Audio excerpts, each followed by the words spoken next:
If you'd like to find out more about history and culture of the Turks, you have catch this at the right time. From carpets, ceramic to whirling dervishes, we're sure that you'll be able to gain some in-depth insights on Turkey with us on this Bella Visits Turkey series.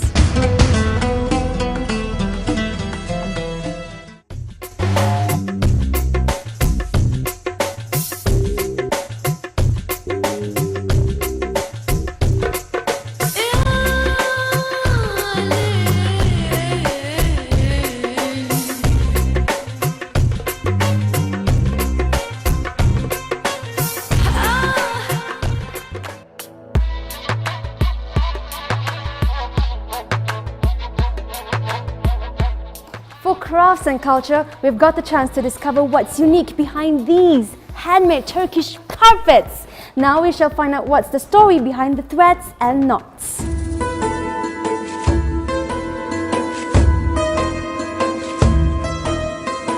In Turkey, when it comes to getting yourself a souvenir, undeniably, one of the most touristic elements to highlight is the Turkish carpet. If you have a chance to understand the history and culture behind it, you will agree that this cultural product is not overrated by one bit. Turkish carpets are not only the objects of art locally, but exist in the context of prestige and dignity throughout the years. Turkish carpets are made 2,500 years ago during 500 BC, and it is a dying art form the Turks are trying to preserve. Carpet weaving is of the expertise of the ladies, where the skill is passed down from grandmothers to mothers and mothers to daughters. Today, carpet weaving still continues in the villages in Anatolia.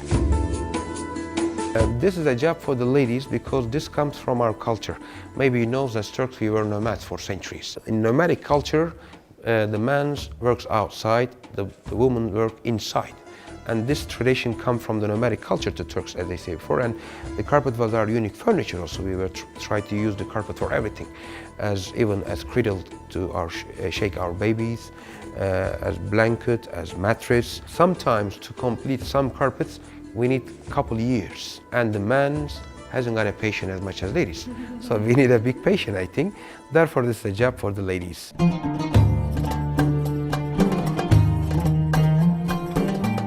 The Turkish government also supports this art form in many ways, including the borne of shipping fees of tourists abroad. You can literally see that it takes a lot of hard work to have these carpets produced. Some of the ladies took their entire lives to weave. I got the chills when the carpets were unfolded in front of our eyes, and I promise that wasn't being exaggerated.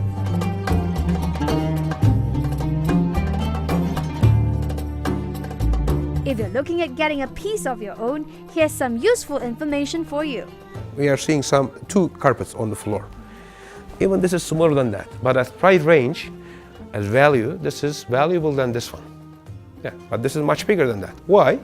Because this carpet has more density, more number of knots than this one. How we can see this? To see this, you don't need to be a carpet expert. Just check the carpet from the reverse, from the back. You can see bubbles on the carpets, behind of the carpets. The bubbles are much bigger on this. You can count also. Each bubble means 1 knot. So you can count from here, you can count from here. So, for instance, this carpet has 3 by 3, 9 knots per square centimeter. This carpet has 5 by 5, 25 knots per square centimeter. But material are same. You should appreciate it first of all. If you don't appreciate, you never enjoy the carpet. Therefore, the best carpet in the world, the carpet what you like most, I believe that, yeah.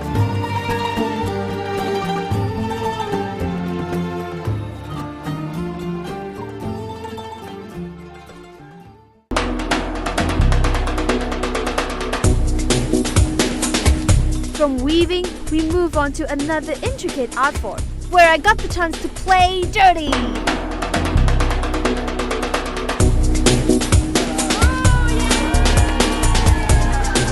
When talk about ceramic arts, you think of porcelain from China, Lynn from Japan, arabesque-defying Moroccan pottery, or even perhaps terracotta.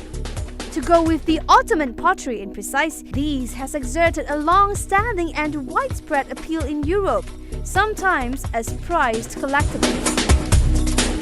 In Turkey, the ceramic art starts in 13th century by only geometrical designs, and later in Ottoman period especially, they start to do some other figures, for example, some human face and animal figures, but mostly floral designs, and especially tulip and carnation.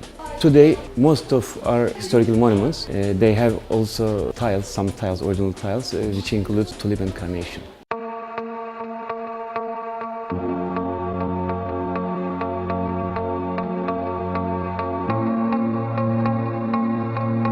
Turkish tiles and ceramics also occupies a place of prominence in the history of Islamic art.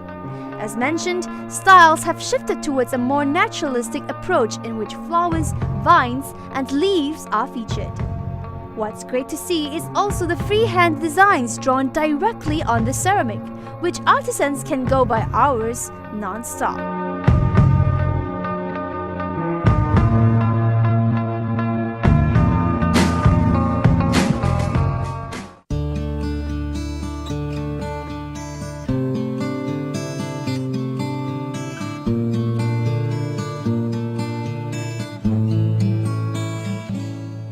We're now in Konya, a must-visit city if you were to head down to Cappadocia. And where I'm standing right now is the Mevlana Museum, where thousands of locals flock in to pay tribute to Rumi.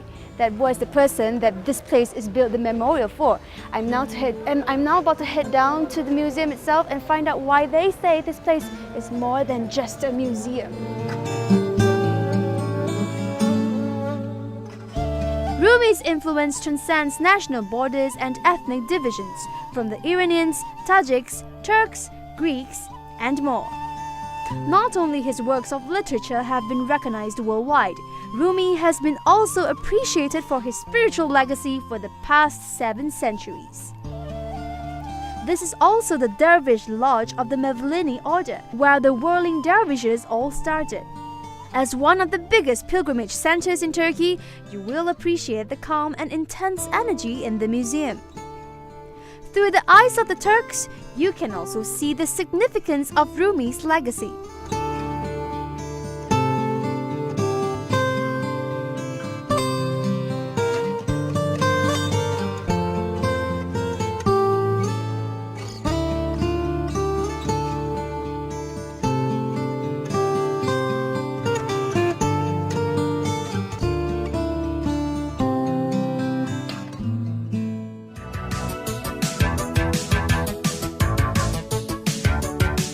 Now we've covered part 1 of the history and culture of the Turks, with much fun via shopping and sightseeing. For part 2 of this episode, whether it is shopping for yourself or your friends, we've got something for everyone. We tell you where to go for what's trendy and also how to shop smart. What's best is you can have whatever you want in one roof or one street. Literally, great deals, great choices, and great bargains.